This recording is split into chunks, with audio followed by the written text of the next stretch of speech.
Live TV, सच सबसे आगे। नमस्कार, मैं हर्षिता सिंह और आप देख रहे हैं द लाइव टीवी।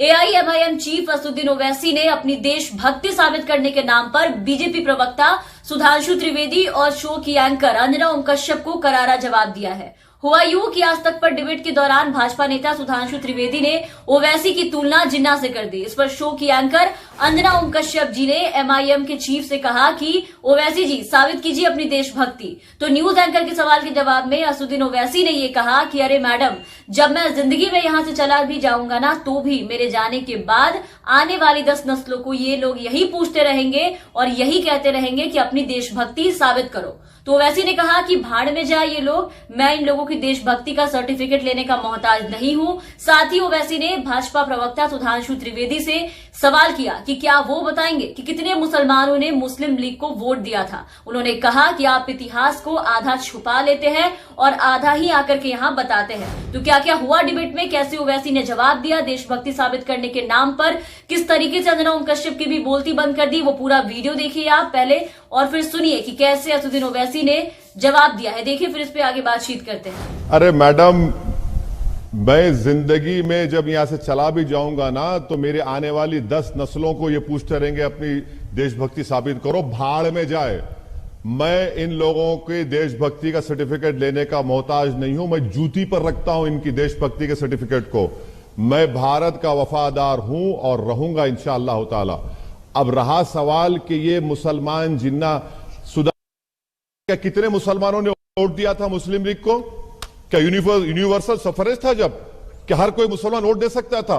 वोट डालने का मियार था जो जमींदार थे, जो नवाब थे, जिनके पास इतनी आमदनी का हिस्सा था। सुधांशु जी, उन्हीं लोगों ने वोट दिया और वो पाकिस्तान चले गए। ये आप क्यों नहीं बताते बार बार? तो देखा आपने, ओवैसी ने साफ साफ शब्दों में कहा है कि मैं भारत का वफादार हूं और रहूंगा। मैं इन लोगों की देशभक्ति का सर्टिफिकेट लेने का मोहताज नहीं हूं। लेकिन ये बातें जो है वो कहां बीजेपी के किसी प्रवक्ता को समझ में आएगी, जिन्होंने सुबह शाम दिन रात सिर्फ और सिर्फ हिंदू मुस्लिम करने का जो ठेका है वो अपने सर पर ले रखा है, अपने जिम्मे में ले रखा है।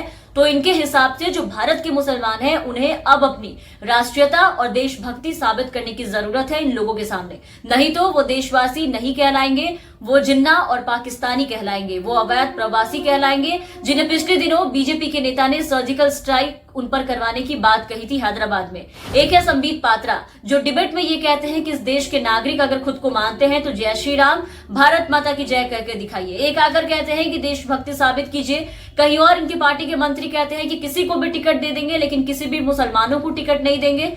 क्यों? क्योंकि इन पे उनको भरोसा नहीं है, यकीन नहीं है। और रही बात सरकार की, तो खैर सरकार तो सीधा सीधा कहती है कि कागज दिखाओ। इस पे क्या ही बोल सकते हैं आप। मतलब इन लोगों ने माहौल ऐसा बना दिया है कि जैसे मुसलमान यानी एक ऐसा व्यक्ति जिसके इस देश के प्रति निष्ठा संदिग्ध है, और इन लोगों ने अब देशभक्ति का प्रमाण पत्र जो है वो भी बांटने का जिम्मा अपने सर ले लिया है। यही लोग प्रमाण पत्र बांटेंगे कि कौन देशभक्त है कौन नहीं। मतलब दाढ़ी रखने वाला, नमाज पढ़ने वाला, टोपी पहनने वाला मुसलमान अपने आप संदिग्ध हो जाता है। अब इन्हें एक ऐसा मुसलमान चाहिए देश में जो इन्हें गीता पढ़कर सुनाए, जय श्री राम के नारे लगाए, अपने धर्म के कोई भी लक्षण जाहिर ना होने दे इनके सामने, तभी जाकर ये मानेंगे कि ये देशभक्त है। उसमें भी अगर कोई गीता पढ़ने वाला मुसलमान हो, फैजल खान की तरह मिल भी जाए जो गीता पढ़ के इन्हें सुनाए, लेकिन अगर वो मंदिर में जाकर इबादत कर ले तो उसकी गिरफ्तारी की भी मांग जो है ये लोग उठाएंगे।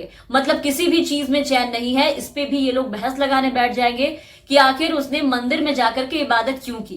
तो ये ऐसा वक्त है जब सरकार का सारा ध्यान जो है वो सिर्फ और सिर्फ मुसलमानों में सामाजिक सुधार लाने पर है। 3 तलाक, हज की सब्सिडी वगैरह, महिलाओं की हिफाजत के लिए इन्हें बड़े बड़े जो अपराध हो रहे हैं देश में वो नहीं दिखाई देते। इन्हें दिखाई देता है महिलाओं के हिफाजत के नाम पे तो बस लव जिहाद दिखता है। सबसे ज्यादा अपराध इसी से है। इन्हें ऐसे अपनी देशभक्ति साबित करने के लिए कहा जाता है जैसे आजादी की लड़ाई में इनका कोई भी योगदान नहीं रहा हो, मुसलमानों ने कोई भी योगदान बलिदान नहीं दिया हो। सारी की सारी लड़ाई अकेले बीजेपी के प्रवक्ताओं ने जाके लड़ी थी। मतलब रंग पे भी सवाल उठ जाते हैं, उसे भी हिंदू मुस्लिम कर देते हैं ये लोग और लोगों को बांटने का काम करते हैं।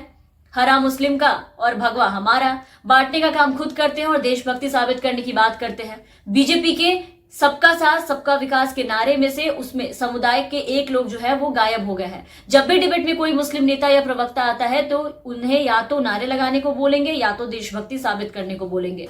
और रही बात अंजना ओम कश्यप की, जिन्होंने ये सवाल किया असदुद्दीन ओवैसी से कि देशभक्ति साबित कीजिए, तो उन्हें भी जवाब जो है वो बहुत अच्छे से मिला। बहुत अच्छे तरीके से असदुद्दीन ओवैसी ने उन्हें जवाब दिया। मतलब जिस सवाल पे उन्हें बीजेपी के प्रवक्ता से सवाल करना चाहिए था कि सुधांशु त्रिवेदी जी ये बताइए कि वो कौन होते हैं, उनकी पार्टी के लोग कौन होते हैं, किसी को सर्टिफिकेट देने वाले, जिन्ना बताने वाले, वो क्यों नहीं खुद देशभक्ति साबित करते हैं, तो उल्टा सवाल ओवैसी से कर रही हैं और ये कह रही हैं कि आप अपनी देशभक्ति साबित कीजिए। तो इसी का जवाब तो दे दिया असदुद्दीन ओवैसी ने, बता दिया खुद को देशभक्त। इनके पास अब यही बच गया है, क्योंकि यही हिंदू मुस्लिम और बीजेपी के प्रवक्ता के सुर में सुर मिला करके इन लोगों की जो दुकानें हैं वो चलती है। चुनाव का मुद्दा हो, देश का मुद्दा हो, कोई भी गंभीर समस्या हो, कुछ भी हो, बस यही सवाल हर बार आता है कि आप या तो जय श्री राम के नारे लगाकर दिखाइए, आपको तकलीफ क्या है इससे, या फिर आप अपनी राष्ट्रीयता का प्रमाण पत्र यहाँ टीवी पे बैठ करके पेश कीजिए। तो फिलहाल के लिए इस वीडियो में बस इतना ही। आप बने रहे हमारे साथ। अगर आपने अब तक हमारे चैनल को सब्सक्राइब नहीं किया है तो जरूर सब्सक्राइब कर दें, साथ ही बेल आइकन जरूर दबाएं ताकि हमारी हर अपडेट्स आप तक पहुंचती रहे। और अगर आप हमारी ये वीडियो हमारे फेसबुक पेज पर देख रहे हैं तो हमारे फेसबुक पेज को जरूर फॉलो करें। धन्यवाद। लाइव टीवी, सच सबसे आगे।